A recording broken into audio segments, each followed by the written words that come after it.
Now you have to understand that there are some roles which are domain wide, and there are some roles which are Forest wide. forest wide. Right. Mm. So domain wide roles are PDC emulator, and then RID master and infrastructure master. Forest wide roles are schema master Schema. and domain name master. What does Okay. this really mean?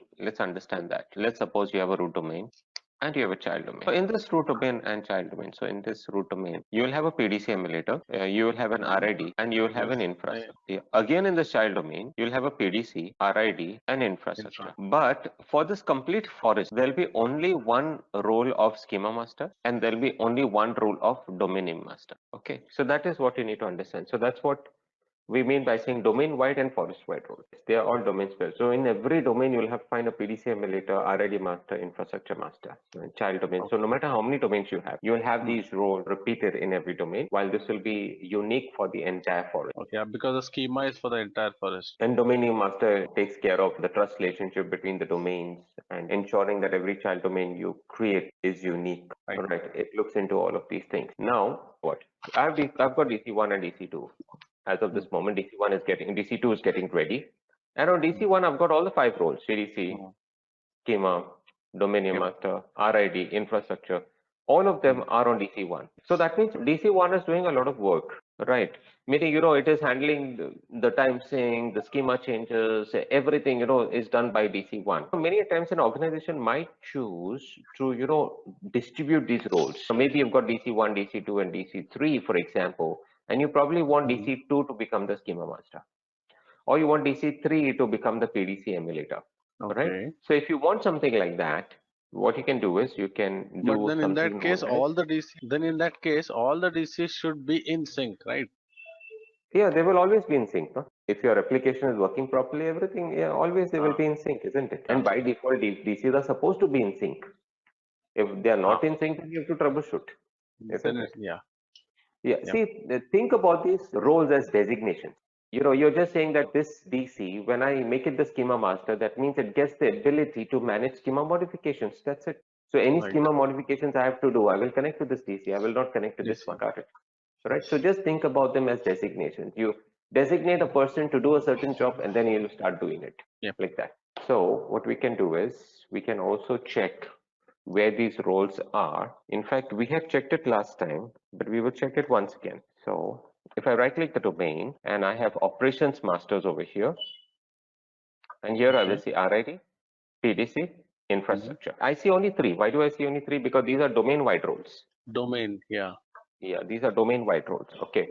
And if I go to now, let's say tools, and if I go to activity domains and trust, here if I right click and operations master, I will see the domain name master. I can see this role, domain name master, and I can see who has it. That is my first DC. My first DC has the role. It's just telling you who's a domain name master. That's all it says. And then for the schema, we'll have to go to that schema console, that we had registered the last time. Click on file and then click on add remote snap-in. Yeah. Activity schema. Click on add. Click OK. And double click this, and I will say operations masters, and here I see the schema master. And I see that it's online, and I can see who has the role. Alternatively, you can also do it from the command line. So if I go to command prompt, and if I do netdom query FSMO, I will see the same thing through the command line. This is much better. So what do you see? You see all the 5 roles, and you also see who is having all the 5 roles. This is better. Alternatively, you can also view the same information from PowerShell also. और दूसरा ये बताएं, can you see this? Get -AD forest, the forest name, या बाद में देख लेना. Okay, ये सिर्फ command copy paste करना आ जाएगा. It is like that. Okay. So you have to see both the things. How to work with PowerShell, how to work with DOS also. Command prompt. Okay, command prompt and PowerShell. So now my other DC, I think so, is ready. Server 1 is ready, and I will just log in. Nothing much to check over here. You already know the whole thing, how it works. You create users over here, replicate over here, this, that, whatever. What is our main focus over here is, number one, we need to transfer the roles. DC1, as we know, has got all the 5 roles. Let's transfer some of the roles to server 1. Yeah. Okay.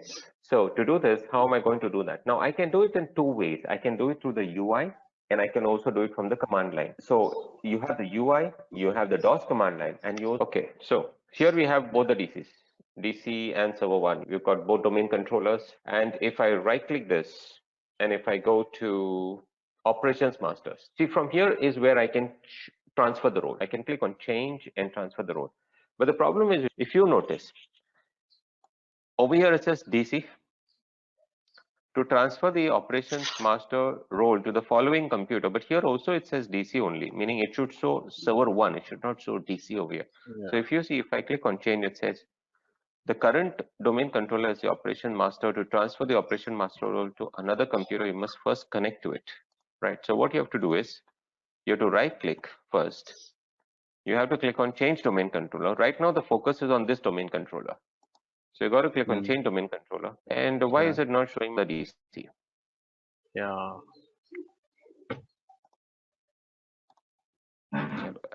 उसका नाम यहाँ पे दे देते हैं.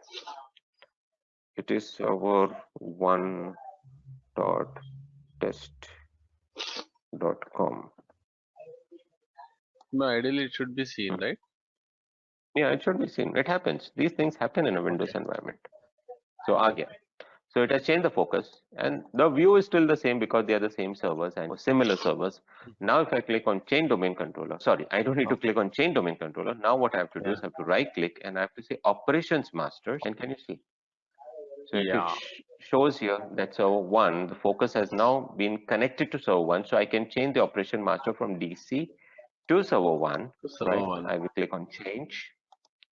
Are you sure you want to transfer the operations master role? Yes. Of course. And so now we transferred it to server 1.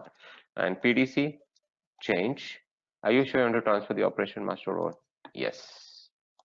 Successfully. So let's understand what we did. We designated. We transfer the role. It's actually known as transferring the roles. So we've got DC1 and server 1, and DC1 had all the 5 roles, right? From the 5, we get 2. So now DC1 has got 3, and 2 have come over here. Right. So this is simply how to transfer the roles.